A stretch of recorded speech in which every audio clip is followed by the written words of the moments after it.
بسم اللہ الرحمن الرحیم. ناظرین السلام علیکم. میں ہوں آپ کا میزبان صابر شاکر. وفاقی دارالحکومت اسلام آباد سے کچھ تازہ ترین اور اہم معلومات آپ کے ساتھ شیئر کرتے ہیں. تو جناب، پہلی خبر یہ ہے کہ آج ایک خبر ہے 2-3 دن پہلے کی کہ وزیر اعظم آفس کی جانب سے جاری نوٹیفیکیشن کے مطابق بلال بن ثاقب کرپٹو اور بلاک چین سے متعلق وزیر اعظم کے معاون خصوصی ہوں گے. بلال بن ثاقب کا عہدہ وزیر مملکت کے مساوی ہوگا. اور بلال ثاقب کون ہیں؟ کچھ عرصہ پہلے بلال ثاقب اس وقت دنیا میں مشہور ہوئے جب انہوں نے فیلڈ مارشل سید عاصم منیر سے پاکستان کرپٹو کونسل کے CEO کے طور پر انہوں نے ملاقات کی، جس میں ملک کی ڈیجیٹل معیشت کے مستقبل پر گفتگو کی گئی. اور ملاقات کا مقصد نوجوانوں کو بلاک چین کرپٹو کرنسی اور مصنوعی ذہانت کے ذریعے بااختیار بنانا تھا. اس موقع پر بلال ثاقب نے کہا تھا کہ نوجوان عالمی ٹیکنالوجی کے منظرنامے میں اپنی جگہ چاہتے ہیں، اس لیے کونسل بنائی گئی. ہم ایک ایسی کونسل کے لیے کام کر رہے ہیں جو ڈیجیٹل فائنانس، سینٹرلائزیشن اور AI آرٹیفیشل انٹیلیجنس کو موقع سمجھتی ہے. یہ سب کچھ ہوا جی. یہ خبر بظاہر جو ہے وہ بہت ہی سادہ سی ہے، لیکن اس کے بعد یہ بھی ہوا کہ پھر حکومت نے ڈیجیٹل پاکستان کی جانب تاریخی قدم اٹھاتے ہوئے بیٹ کوئن مائننگ اور AI ڈیٹا سینٹرز کے لیے 2000 میگا واٹ بجلی مختص کرنے کا فیصلہ کیا. یہ صرف ایک خبر نہیں تھی بلکہ ایک گریٹر گیم ہے، اور اس کے پیچھے بہت سارے عالمی کردار بھی ہیں، اور جس کے کرداروں سے عالمی میڈیا پردہ اٹھا رہا ہے. ہمارے ہاں کوئی ڈسکس نہیں ہو رہا. ہمارا میڈیا اس بارے میں خاموش ہے، یا پھر خاموش کرا دیا گیا ہوگا، یا اس کی کوئی دلچسپی نہیں ہوگی، اور کچھ عرصے کے بعد یہ راز بھی کھل جائیں گے. لیکن عالمی میڈیا کیا کہہ رہا ہے؟ عالمی میڈیا یہ کہہ رہا ہے کہ امریکی صدارتی انتخابات میں ٹرمپ انتظامیہ اور PTI امریکہ کی قیادت کے بہت گہرے روابط تھے. ملاقاتیں بھی ہوتی تھیں، اور پاکستان میں جمہوریت اور آئین کی بحالی پر بھی اتفاق رائے پایا جاتا تھا. اور جس کی جھلک جو ہے وہ ہم نے رچرڈ گرینل کے ٹویٹس میں دیکھی، اور آنن فانن وہ پوری دنیا میں خبر پھیل گئی کہ جناب پریزیڈنٹ ٹرمپ آئیں گے تو پاکستان پہ وہ خاص توجہ دیں گے، اور عمران خان صاحب کی رہائی سے متعلق بہت جلد خبر آئے گی، اور بیانات بھی آنا شروع ہو گئے. لیکن اس کے بعد عمران خان صاحب کی رہائی کا معاملہ امریکہ سے ہٹتا گیا. لیکن ایک اور کام ضرور ہوا، اور وہ یہ کام ہوا کہ جنرل عاصم منیر صاحب کے خلاف وہاں پہ ایک باقاعدہ طور پہ پاکستان ڈیموکریسی ایکٹ کے نام سے ایک قانون جو ہے وہ وہاں پہ ٹیبل ہو چکا ہے. اور جو ولسن نے یہ کیا ہے اور وہ ٹیبل ہو گیا ہے، کانگریس کی ملکیت ہے. اب اس پہ آگے قانون سازی ہونی ہے، اور اس میں جنرل صاحب پہ سخت ترین قسم کی پابندیاں جو ہیں وہ لگائے جانے کی سفارش کی گئی ہے. اور صرف اس وجہ سے کہ انہوں نے عمران خان صاحب کو جیل میں رکھا ہوا ہے، سیاسی رہنماؤں کو، سیاسی کارکنان کو جیل میں رکھا ہوا ہے، اور پھر جو ظلم و ستم ہو رہا ہے، جو آئین شکنی ہو رہی ہے، قانون شکنی ہو رہی ہے، جمہوریت شکنی ہو رہی ہے، اس سارے معاملات میں. تو اس لیے یہ ذرا ذہن میں رکھیے گا. پھر اب یہ ہوا ہے کہ یہ جو گریٹر گیم نئی سمجھ آئی ہے، اس گریٹر گیم کو سمجھنے سے پہلے یہ ضروری ہے کہ ہم کچھ کرداروں کے بارے میں آپ کو بتائیں.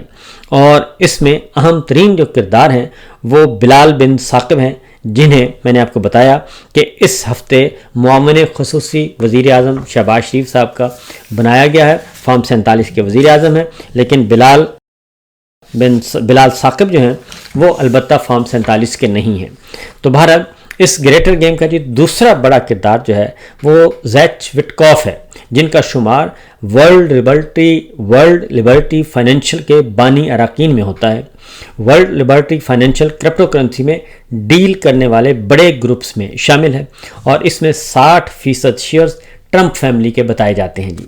اور اس گریٹر گیم کا تیسرا بڑا کردار جو ہے وہ زیک وٹکوف کے والد اسٹیو وٹکوف ہیں، اور جنہیں صدر ٹرمپ نے مشرق وسطیٰ کے لیے اپنا خصوصی ایلچی مقرر کر رکھا ہے.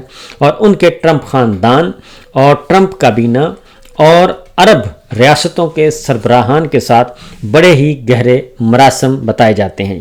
ٹرمپ کا جو حالیہ دورہ مشرق وسطیٰ ہے، جس میں UAE، سعودی عرب اور قطر کا جو انہوں نے وزٹ کیا، اور وہاں سے بڑے بڑے معاہدے کر کے گئے اور مذاق بھی اڑا کے گئے، تو ان کا جو وزٹ کیا ہے وہ کہتے ہیں کہ اس وزٹ کے پیچھے بھی یہی کاروبار کا معاملہ تھا، اور ٹرمپ کا حالیہ دورہ مشرق وسطیٰ جو ہے وہ بھی انہی کی مشاورت سے ہوا، یعنی کہ جو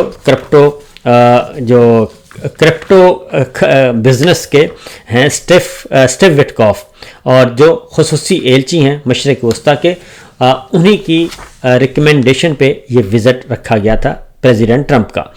یہ موضوع ذرا خشک ہے لیکن سننے والا ہے، تاکہ آپ کو پتہ چل سکے کہ پاکستان میں بڑے بڑے جو وارداتیں ہوتی ہیں اور وہ کیسے ہوتی ہیں۔ وارداتیں مین پولیٹیکل وارداتیں، وہ بتا رہا ہوں، کوئی ادروائز نہ سمجھ لینا۔ تو بہرحال جس میں انہوں نے کہا کہ متحدہ عرب امارات کا جو دورہ تھا پریزیڈنٹ ٹرمپ کا وہ بڑا اہم تھا، کیونکہ UAE کرپٹو کرنسی کا ہب بن رہا ہے، اور صرف ریاست ابو ظہبی کے رائل فنڈ نے کرپٹو میں $2 ارب سے زیادہ کی سرمایہ کاری کی ہوئی ہے۔ اور اس سال پاکستان کا دورہ کرنے والے جو سرمایہ کار تھے، امریکی سرمایہ کار جینیٹری وچ، بھی اس گیم کے اہم کردار ہیں۔ اس وقت ان کی ملاقات ہوئی تھی شہباز شریف صاحب سے، نواز شریف صاحب سے ملاقاتیں ہوئیں، اور اس وقت یہ کہا گیا، امریکی سفارت خانے کی طرف سے کہا گیا تھا کہ اس کا سرکاری دورے سے کوئی تعلق نہیں ہے، یہ پرائیویٹ نجی دورہ ہے ان کا، اور اس کا امریکہ کی حکومت سے کوئی تعلق نہیں ہے۔ وہ فوراً امریکی سفارت خانے اسلام آباد نے وضاحت جاری کر دی تھی۔ لیکن پاکستان کا دورہ کرنے والے امریکی سرمایہ کار جینیٹری وچ بھی اس گیم کے اہم کردار ہیں، اور ان کے بیٹے جو بیچ جونیئر کا نام بھی اس میں انتہائی اہم کردار کے طور پہ ہی لیا جاتا ہے جی، اور وہ بھی اپنے والد کے بعد پاکستان کا دورہ کر چکے ہیں، اور بلال بن ثاقب سمیت دیگر اہم شخصیات سے ملاقاتیں بھی وہ کر چکے ہیں۔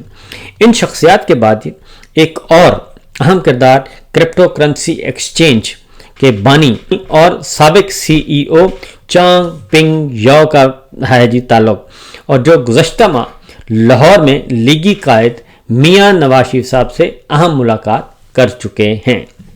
ان کا تعلق چائنا سے ہے جی، اور اس طریقے سے اس ملاقات کے بعد انہیں پاکستان کرپٹو کونسل کا اسٹریٹجک مشیر مقرر کیا گیا ہے۔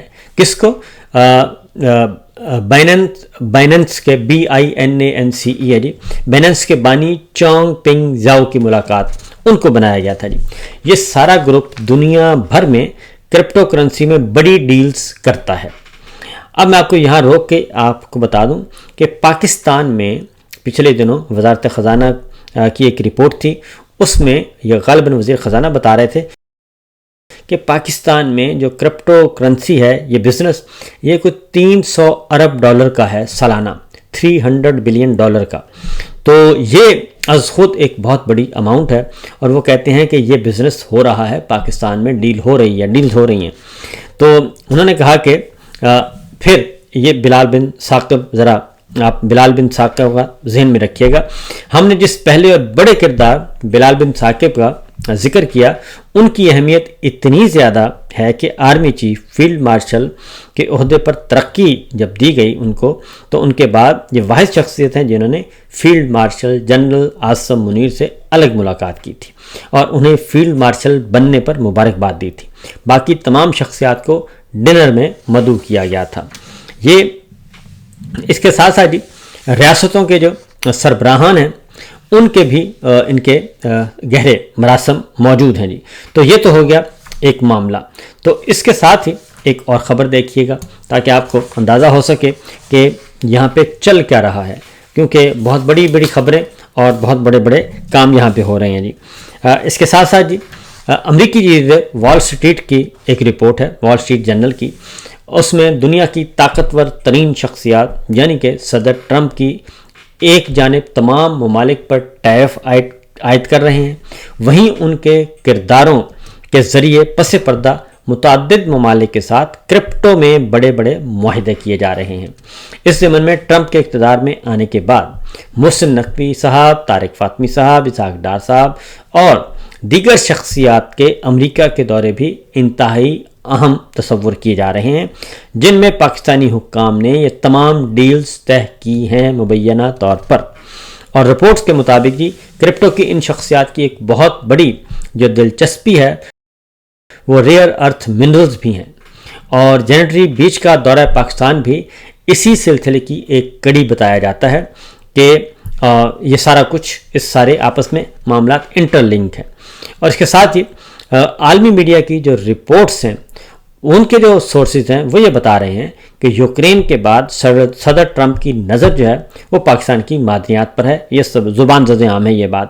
اور اس رپورٹ کے بعد اگر آپ ڈاٹس ملائیں مختلف خبروں کو، مختلف ایونٹس کو، تو مائنز اینڈ منرل کانفرنس اور پھر مائنز اینڈ منرل بلز اور پھر اردلی حکومت کی جانب سے ٹرمپ ٹیرف میں نرمی کے بدلے میں پاکستان میں معدنیات میں سرمایہ کاری پر امریکہ کو بڑی رعایتوں کی پیشکش کرنے کی اصل وجوہات جو ہیں وہ کھل کر سامنے آ جاتی ہیں.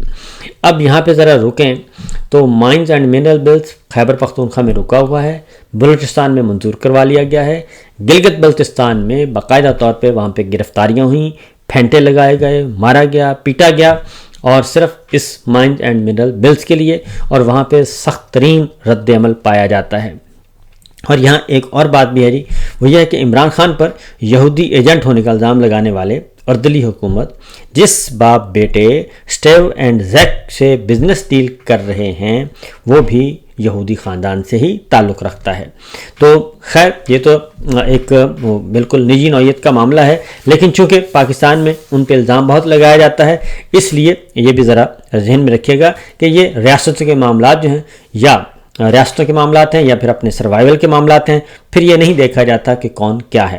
تو وال اسٹریٹ جرنل کے مطابق جی حکومت پاکستان نے صدر ٹرمپ کے ساتھ تعلقات بہتر بنانے کے لیے لابی کے لیے ان کے سابق باڈی گارڈ کیتھ اسٹیلر کو ان کے سابق وکیل جارج سوریل کے ساتھ ماہانہ $2 لاکھ ادا کرنے کا معاہدہ کیا ہے.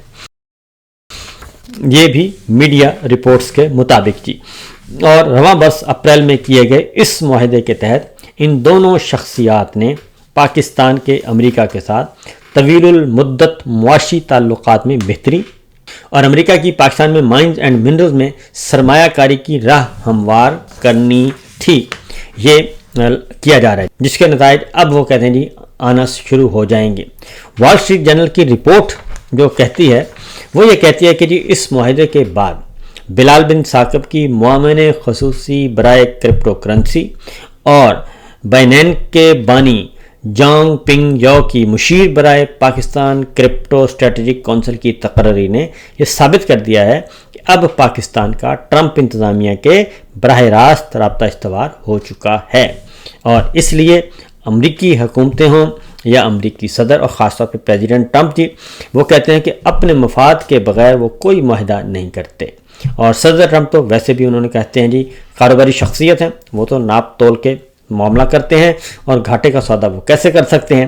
اور اب مزید ڈاٹس کو اگر ہم ملائیں ان تمام کو تو پھر یہ سوچیں کہ ذرا آنن فانن جو ہے وہ آخر کیا ماجرا ہوا ہے کہ پریزیڈنٹ ٹرمپ اور ان کی انتظامیہ اور ان کی حکومت نریندر مودی کو چھوڑ کر، بھارت کو چھوڑ کر وہ ہمارے پاکستان کے حکمرانوں کے ساتھ تعلقات استوار کر رہے ہیں. اور وال اسٹریٹ جرنل کا جی یہ آپ نے دیکھ لیا ہے اور یہ میں نے آپ کو عالمی ذرائع ابلاغ کے بارے میں جو رپورٹس ہیں وہ میں نے آپ کے ساتھ شیئر کی ہیں. تو ہیں قواقب کچھ نظر آتے ہیں کچھ تو پاکستان میں جی جب بھی کوئی معاملہ ہوتا ہے تو پھر کافی عرصے کے بعد معاملات کھلتے ہیں جب وہ تمام کے تمام طاقتور لوگ جو ہیں وہ اپنی سیٹوں سے ہٹ جائیں تو پھر حقائق سامنے آتے ہیں. فی الوقت اتنا ہی، اجازت دیجیے، اللہ حافظ.